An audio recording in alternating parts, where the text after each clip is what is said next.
Hi and welcome. Today we are going to be looking at this crazy transition between middle school and high school.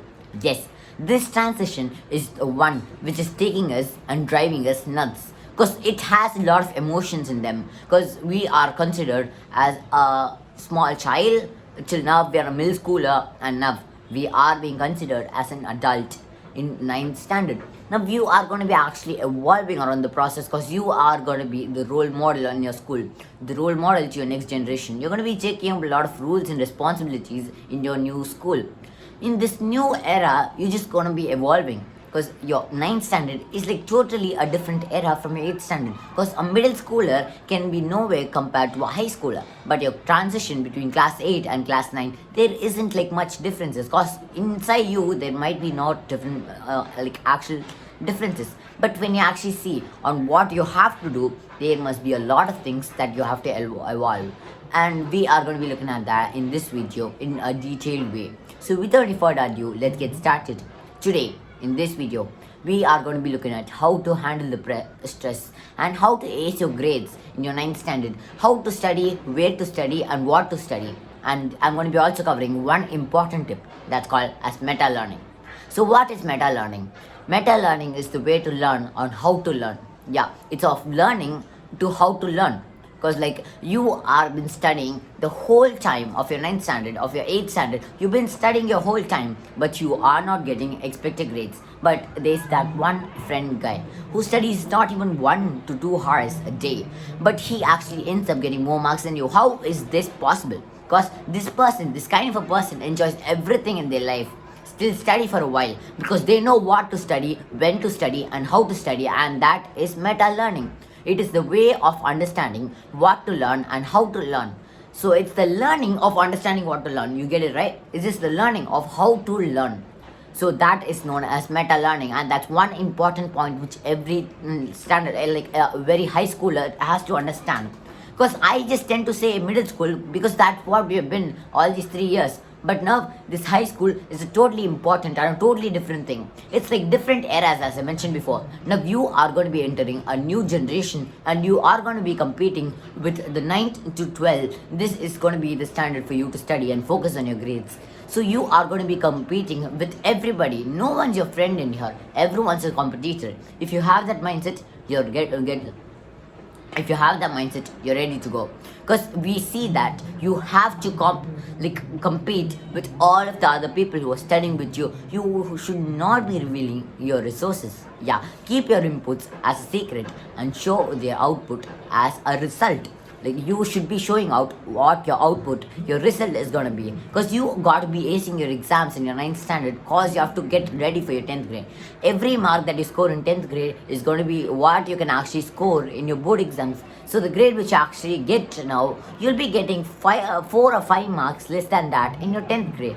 So you have to be focusing on this point. And whatever you get in your 10th periodic test, annual exams which is conducted in your school, you might be getting 4 to 5 marks lesser in your board exams. So you just have to aim like that.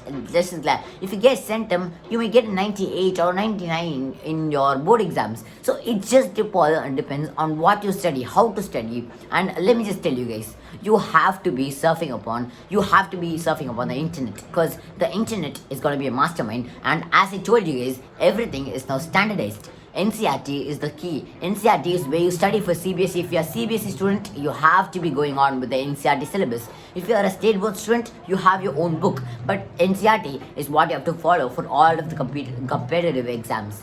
Because most of the questions will be in the way how you should understand the concept and write. Like your think and answer type of questions. Exactly how they are asked in your 12th standard board exam, in your physics paper. Everything, there was nothing sort of like describe and what is and questions like that. There was no questions like just actually like that. There were questions which actually asked you. They give you a concept, they give you a diagram, and they ask you why. How is this possible? Prove it. Questions like that which make you think. That's what they call you thought-provoking questions. And all of those thought-provoking questions are asked in your physics examinations. People were actually marking up all of your books and they were actually memorizing all of these, which made them really hard to actually study for the examination. But when you actually see in this case, they have been totally modernizing things. They have to understand whatever they learn, like, and they have to put it in their own words. You just can't just memorize and write. Mostly in the state syllabus, it's more of you what you like memorize and write. Whatever is there in the book, you have to write in the same thing. You cannot write in your own words, so you won't be getting marks. But for CBSE, it's not the thing. If you are a CBSE student, I'm sorry, but you have to understand each and every concept. You cannot have you can't mug up stuff. That too, after 9th grade, you certainly cannot mug up stuff. Because you have your competitive exams and the questions won't be what is, describe, and how are, and questions like that. It's not possible. Name and justify questions won't be there. It'll be about thought-provoking questions which will be hard to understand. You have to critical thinking questions, higher order thinking skills, and questions like that. That's what you actually want in now.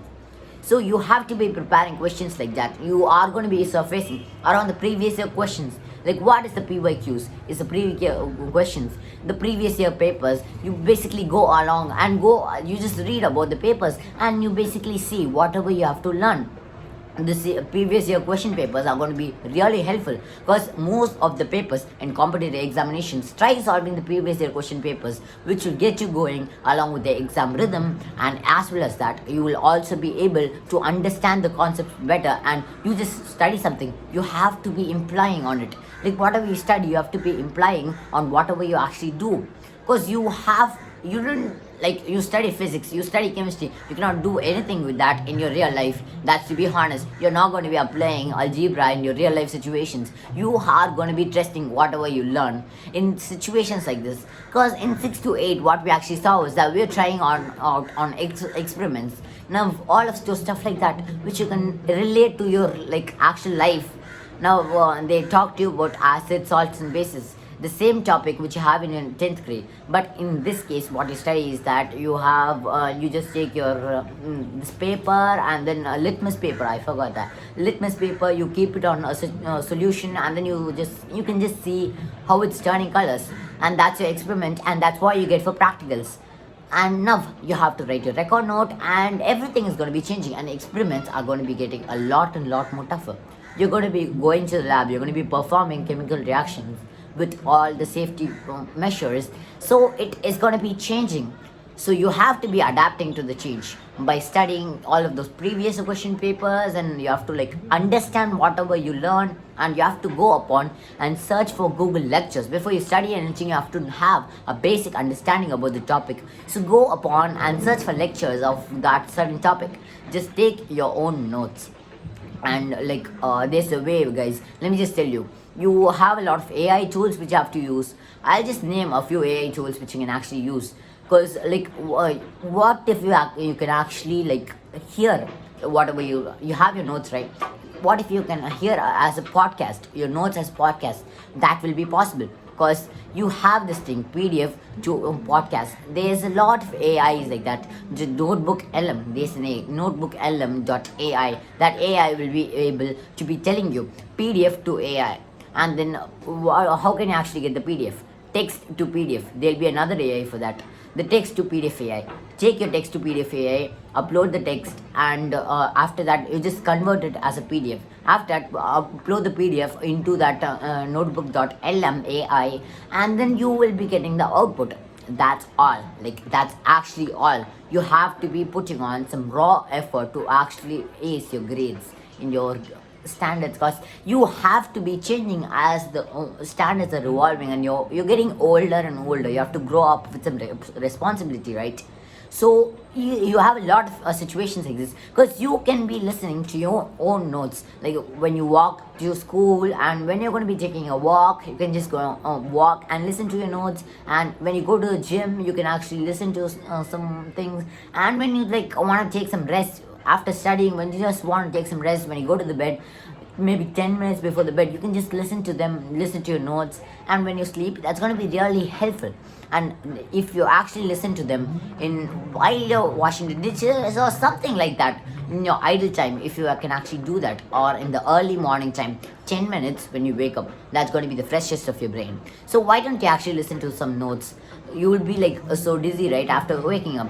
10 minutes, why don't you actually listen to these notes? Just concentrate and listen to these notes. Let them just play inside your ears, and you just capture some of the stuff which you're actually playing. So that will actually make it more and more easier for you to understand on the concepts.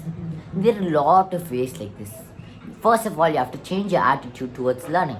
By changing your attitude towards learning, exactly when I actually mentioned about changing your attitude towards learning, it basically means that you have to be changing. You must be staying humble. Like, stay humble, yeah.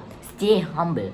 So basically, listen. You be open-minded to whatever comments that you get, and even if you don't want to change yourself, just don't spread negativity, or just don't tell them that you don't like their comment. Let them just pass on their comment, because you are going to be, as a teenager, I'm telling you guys, you're going to be getting a lot of struggles, and you're going to be letting a lot of complaints, and most of them will be mostly meaningless. So basically, you just don't have to react to each and every comment that's meaningless. Just let them pass away. Just hear the comments here and let them pass away from that ear. That's all. It's just it. Don't let it go to your brain. Just leave it the way it is. Because people who are trying to do this is like they're trying to spread the negativity inside you as well. This inculcation of the negativity wouldn't be good for a teenager like you, but only if you take it inside your head. If you don't actually take it inside your head, it won't be affecting you in any certain way. So I think that's all for today. I'll meet you tomorrow new video, and the Tarababis y'all. Bye bye, see you later. It's me Ashwan signing off. Bye. Meet you later.